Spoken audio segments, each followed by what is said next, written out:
Hello students, good morning. Hindi online classes में आपका पुनः स्वागत है।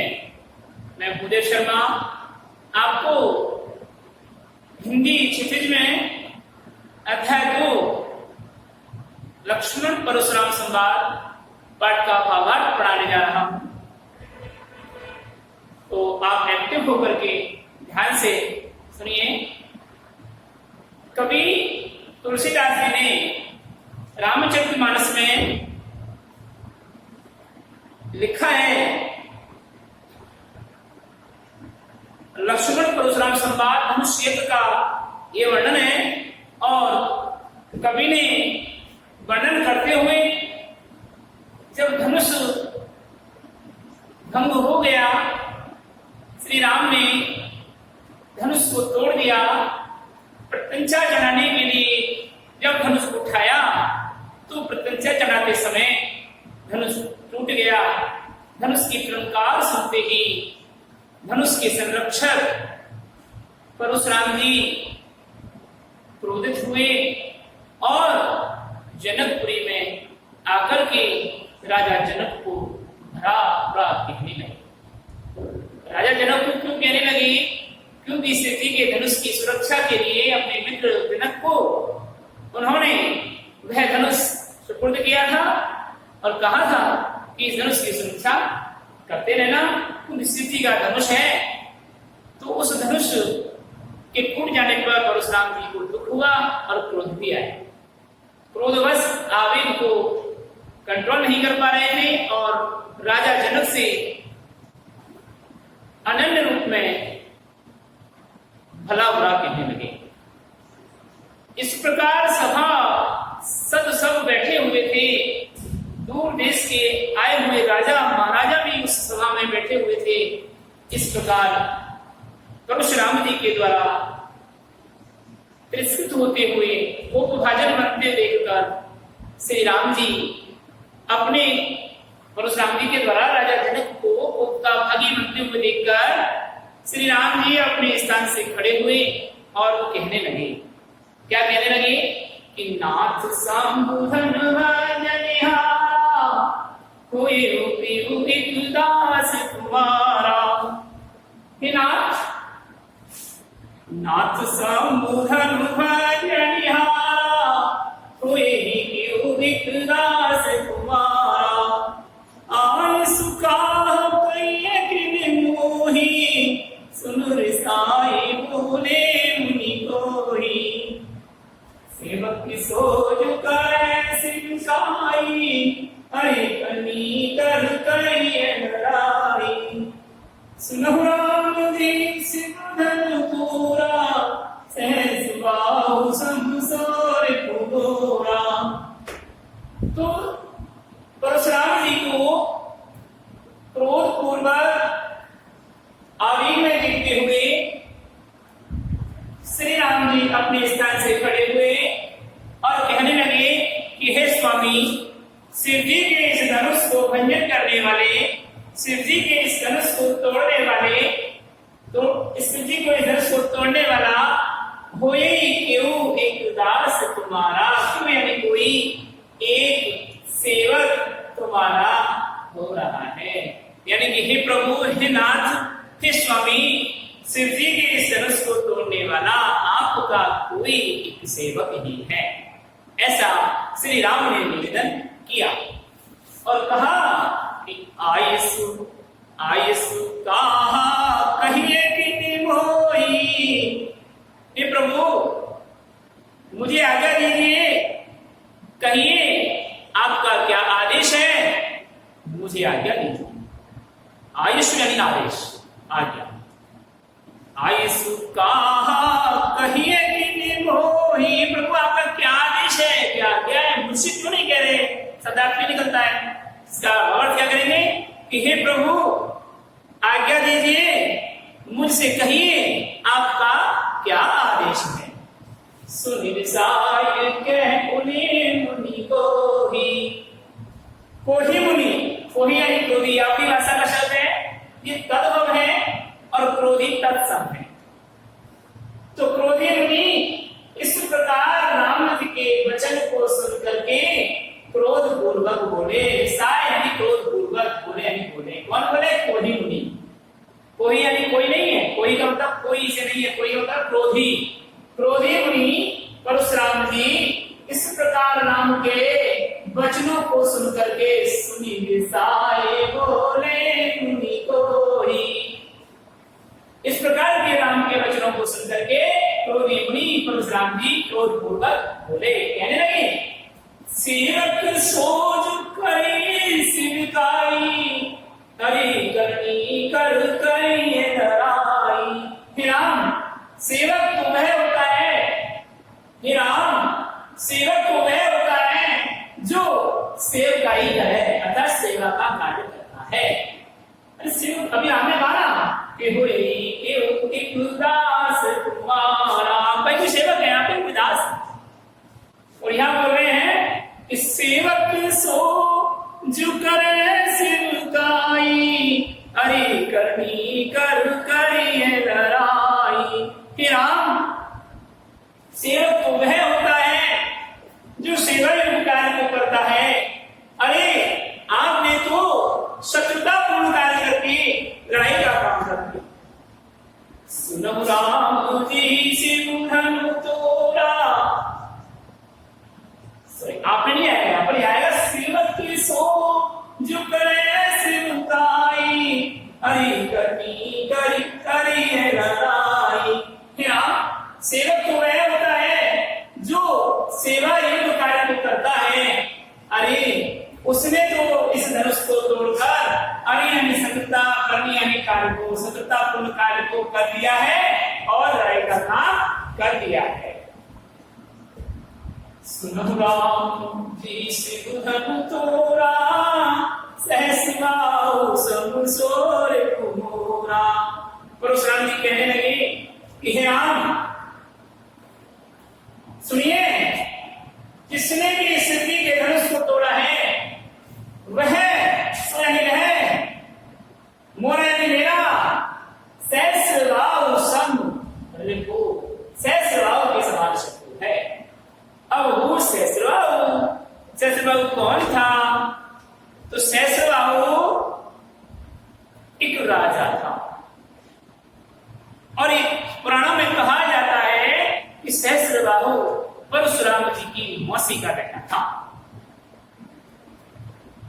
परशुराम जी के पिता जमदग्नि के पास, महर्षि जमदग्नि के पास इंद्र के द्वारा प्रदान की गई कामधेनु गाय थी, और वह कामधेनु गाय की सेवा शुश्रूषा करते थे, और कामधेनु गाय के प्रताप से उन्हें वरदान भी मिला करता था, और सब कुछ संपन्नता छाई गई थी। एक दिन सहस्रबाहु राजा जिनकी हजारा बुझाई थी, वह सहस्रबाहु राजा दलबल के साथ जमदग्नि ऋषि के आश्रम में आ जाता है, और वहां जमदग्नि ऋषि ने उनका भव्य स्वागत और सत्कार किया, और किसी प्रकार का आहत नहीं हुआ, दुखी नहीं हुआ कि इतनी बड़ी सेना का कैसे सत्कार करता हूं। राजा एक ऋषि के द्वारा विशाल सेना का इस प्रकार से आप करते हुए देख करके बड़ा आश्चर्यचकित हो गए, और उन्होंने महर्षि जमदग्नि से इसका कारण पूछा कि महाराज ऐसा कौन सा तत्व है जिसके कारण आपने हमारी इतनी अच्छी सेवा की, मैं जानना चाहता हूँ। जमदग्नि ऋषि ने बताया कि हे राजन, मेरे पास कामधेनु गाय है, और इस कामधेनु गाय के प्रताप से ही मैं आपकी सेवा शुश्रूषा कर पाया हूं। सहस्रबाहु को ग्लानि होने लगी, ईर्ष्या होने लगी, और कहने लगे कि हे मुनिवर, ये तुम्हारे पास इस गाय का कोई औचित्य नहीं है, ये गाय तो हमारे पास होनी चाहिए, राजाओं के पास होनी चाहिए, आपके पास, मुनियों के पास। मैं ऐसी सैकड़ों हजारों गाय आपको दे दूंगा, लेकिन इस गाय को आप मुझे प्रदान कीजिए। परशुराम जी तपस्या में नहीं थे, तब करने के लिए हिमालय की कंदराओं में गए हुए थे, तो वहां जमदग्नि ऋषि ने मना करने पर भी, महर्षि जमदग्नि के द्वारा मना करने पर भी राजा सहस्रबाहु ने जबरदस्ती उस गाय को छीन कर ले गया और जमदग्नि ऋषि को आहत कर दिया। जब परशुराम जी को इस बात का पता चला कि पिता का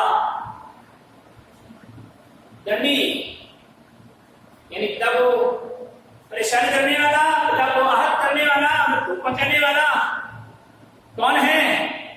शस्त्र भाव है तो क्रोधपूर्वक उस शस्त्र भाव को मारने के लिए दौड़े और उनके साथ युद्ध किया और उनके हजारों भुजाओं को काट करके उनको क्रोध के घाट उतारा और कामधेनु गाय को सुरक्षित कर लिया। तो शस्त्र भाव को यहाँ पर इसलिए दृष्टांत में लाया कि जब शस्त्र भाव के हजारों भुजाओं को काट दिया तो शस्त्र भाव के समान मेरा घोर शत्रु है कौन? सुनब राम जी से विधन तोरा सहस बाहु सब सोर तुमोरा। हे राम सुनिए, जिसने भी सती के धनुष का भंजन किया है, सती के धनुष को तोड़ा है, तो वह मेरे सहस्त्र भाव के समान घोर शत्रु है। सोमिल गाँव विहारी समाजा न तमारे गई सब राजा। सो इसलिए विलगाए अलग हो जाए, विहार छोड़ करके समाजा राज समाज, इसलिए वह इस राज समाज को सभा में बैठा हुआ है, इस राज समाज को छोड़ करके अलग हो जाए, नहीं तो सारे राजा मारे जाएंगे, सारे राजा को मार दिया। तो क्या हो गया कि सो विलगाए विहार समाजा न तुम्हारे यही सब राजा। हे राम, इसलिए जिसने भी सती के धनुष को तोड़ा है वह मेरा सहस्त्र भाव के समान घोर शत्रु है, इसलिए वह इस राज समाज में इस सभा को छोड़ करके अलग हो जाए, अन्यथा सारे राजा मारे जाएंगे। अब इतना क्रोधपूर्वक राम जी से परशुराम जी कह रहे हैं तो लक्ष्मण जी को क्या हुआ? सहन नहीं हुआ। तो सुनि मुनि वचन लखन मुस्काने, बोले परशुधरई अवमाने, बहुधन ही तुरी ललकाई, कबहु ने असुरिस कीनि गुसाई, एहि धनु पर ममता की हेतु, सुनु विसाय कह रघुकुल केतु। सुनि मुनि वचन लखन मुस्काने, मुनि के इस प्रकार क्रोध पूर्वक वचनों को सुनकर के लक्ष्मण जी मुस्कुराने लगे और कहने लगे परशुधरई अवमाने, अर्थात फरसे को धारण करने वाले परशुराम जी का अपमान करते हुए कहने लगे। क्या कहने लगे कि बहुधन ही तोरी ललकाई, कबहु ने असुर सुकीनि गुसाई। हे गोस्वामी जी, हे महामुनि, हे स्वामी, लड़काई, अब देखिए यहाँ पर लड़काई का मतलब होता है लड़कपन।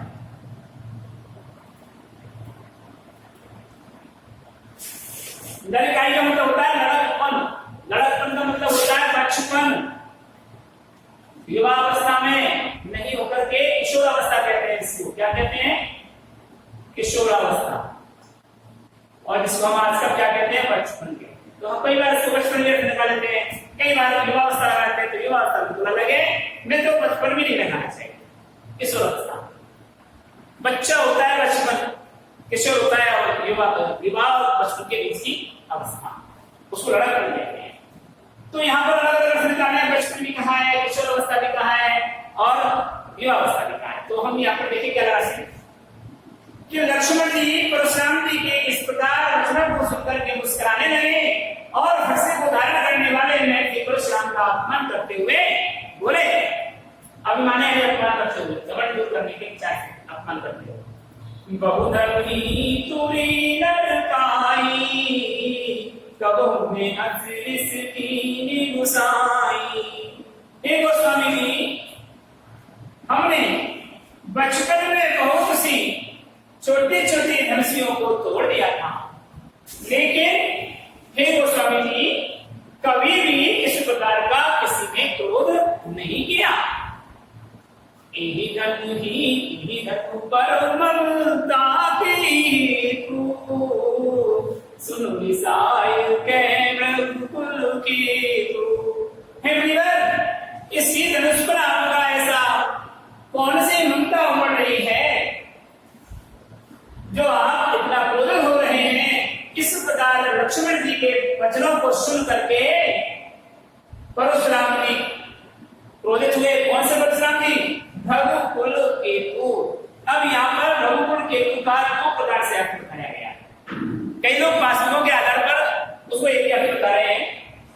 भृगुकुल केतु, भृगुकुल को पताका की तरह ऊंचाइयों पर ले जाने वाला, एक होता है भृगुकुल को केतु की भांति कलंकित करने वाला। अब परशुराम जी के जो दुश्मन है वो तो इसको कलंकित बताएंगे, और जो परशुराम जी के गुट पे रहते हैं उनको इसको बताएंगे अपने गुट को ऊंचाइयों पर बुलंदियों पर ले जाने वाला। तो क्या करता है कि इधर पर ममता की तू सुन विसायु के रघुकुल की तू, भृगुवंश को, भृगुवंश की यश को पताका की तरह ऊंचाइयों पर पहुंचाने वाले मुनिवर क्रोध पूर्वक कहने लगे। लक्ष्मण के इस प्रकार के वचनों को सुनकर के कौन सा कि इसी धनुष पर ऐसी कौन सी ममता उमड़ रही है, ऐसा क्या कारण है कि आप इसी धनुष पर इस प्रकार की ममता दिखा रहे हो। इस प्रकार लक्ष्मण के व्यंग्योक्त वचनों को सुन करके भृगुकुल के यश को पताका की तरह ऊंचाइयों पर फैलाने वाले मुनि परशुराम जी क्रोध पूर्वक वचनों में कहने लगे। क्या कहने लगे? बालक काल बस बोलते तुही में सवार, धनु ही समुद्र पुरारी धनु विदित सकल संसार। अरे हे राजकुमार, नृप बालक, राजा का बालक अर्थात राजकुमार, हे राजकुमार अब तुम काल के वश में हो गए हो, महामाया काल के वश में हो जाना अर्थात मृत्यु के मुंह में जाने वाला, मृत्यु के मुंह में प्रवेश करने वाला, मृत्यु के निकट पहुंच गया है, मरना ही वाला है। तो हे राजकुमार अब तुम काल के वशीभूत हो गए हो। कब? कि यदि तुमने अपनी वाणी को लगाम नहीं दिया तो, अगर तुमने अपनी वाणी को नहीं संभाला तो तुम काल के वश में हो जाओगे। अरे मूर्ख, उन छोटे छोटे धनुषों को त्रिपुरारी शंभु के इस धनुष के समान समझ रहे हो, जबकि इस धनुष के बारे में विदित सकल संसार, सकल सारा संसार विज्ञान जानता है। जबकि इस धनुष की महिमा को सारा संसार जानता है। तो अरे वो राजकुमार, यदि तुमने अपनी वाणी को लगाम नहीं दिया, यदि तुमने अपने वचनों को नहीं संभाला तो निश्चित ही तुम काल के मुंह में चले जाओगे, अर्थात तुम्हारी मृत्यु हो जाएगी, तुमको मार दूंगा। अरे मूर्ख, उन छोटे छोटे धनुषों को शिव जी के धनुष के समान समझ रहे हो, जबकि सारा संसार इस धनुष की महिमा के बारे में जानता है। इस प्रकार परशुराम जी क्रोध पूर्वक लक्ष्मण को दुत्कारने लगे। अगला है लखन कहाँ हंसी हमरे जाना, सुनो देव सब धनुष समाना, काछती लाल जून धनु तोरे, वो काछती लाल जून धनु तोरे, देखा राम नयन की भोरे, छुअते टूट रघुपत में दोषु, मुनि काज करिए कतरोषु, बोले चितई परसु की ओरा, रे सठ सुनी सुभाव ने मोरा। कवि तुलसीदास जी कहते हैं कि परशुराम जी ने इस प्रकार क्रोध जनित वचनों को सुन करके लक्ष्मण जी व्यंग्योक्त वचनों में हंसते हुए कहने लगे कि हे मुनिवर, हमने तो अभी तक यही जाना था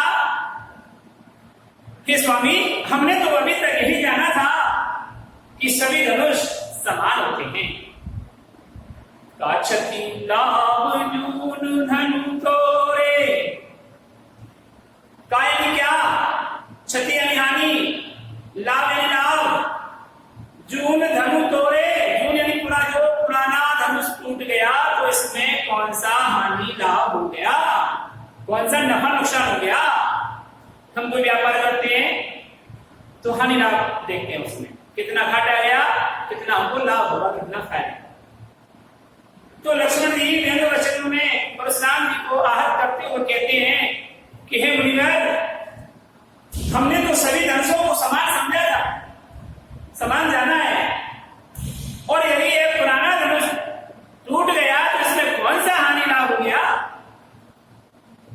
श्री राम जी ने तो केवल मात्र भ्रमवश भोली वाली नेत्रों से इसकी ओर देखा ही था। छुअते टूट रघुपति ने दोषु, मुन बिनि काज करिए कतरोषु। और हे मुनिवर, श्री राम जी के छूने मात्र से ही छुअत टूट, अर्थात छूने मात्र से ही ये टूट गया, तो इसमें रघुपति श्री राम जी का कोई दोष नहीं है। और हे मुनिवर, आप तो व्यर्थ में ही बिनु काज यानी बिना काम के, अर्थात व्यर्थ में ही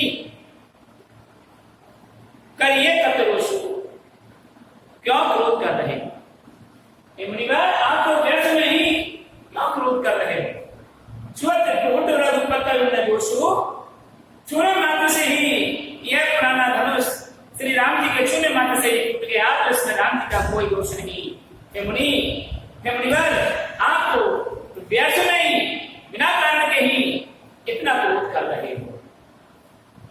बोले चितई परस की ओरा, रे सट सुनहि सुभाव ने मोरा। तब बोले चितई परसु की ओरा, परस यानी फरसा। अब देखिए यहाँ पर भी थोड़ा सा सवाल प्रॉपर है, परस, ठीक है, और कुठारा, दो चीजें। अब की भाषा में दोनों ही, ये कुठारा